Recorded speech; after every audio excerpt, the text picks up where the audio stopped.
Why Norwegian got rid of its Boeing 787 seconds and long-haul routes, and why it all went so wrong. Norwegian Air was once the rising star of low-cost, long-haul travel, a disruptor in the airline industry with bold ambitions and a fleet of sleek, modern Boeing 787 Dreamliners. They promised affordable fares to far-flung destinations, shaking up the transatlantic market with ticket prices that made other airlines sweat. But today, Norwegian's long-haul dream is over. The 787s are gone, the far-reaching routes have been scrapped, and the airline has retreated back to short-haul European flights. So, what happened? How did a company with so much promise fall so far, so fast? Let's break it down. The bold vision that started it all when Norwegian announced its plans to launch long-haul flights in 2013, it sounded like a game-changer. The idea was simple but ambitious: use fuel-efficient Boeing 787 Dreamliners to offer ultra-low fares on long-haul routes,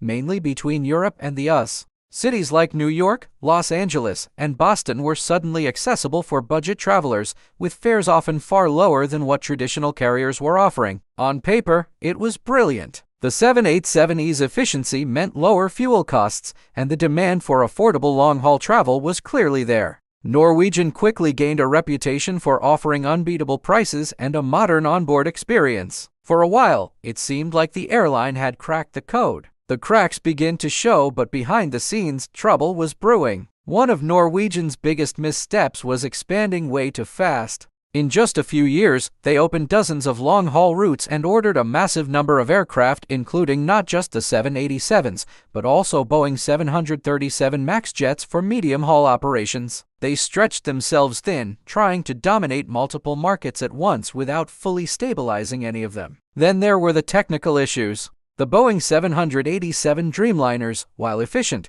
were plagued with problems early on, including serious engine issues with the Rolls-Royce Trent 1000 engines. Norwegian was hit especially hard, with multiple planes grounded for long periods due to maintenance and repairs. When you're running on razor-thin margins, that kind of disruption is catastrophic. The financial freefall as Norwegian's fleet grew, so did its debt. The airline was financing its rapid expansion through aggressive borrowing, and with every new plane and route, their financial risk increased. Even before the COVID-19 pandemic, the cracks were showing. Norwegian was struggling with profitability, constantly reshuffling routes, and cutting back on services to stay afloat. Then the pandemic hit. Air travel ground to a halt, and Norwegian's house of cards collapsed. Long-haul routes became unsustainable almost overnight, and the airline's debt made recovery nearly impossible. With no cash flow and mounting losses, they had no choice but to make drastic cuts. The end of the Dreamliners and long-haul routes. In early 2021,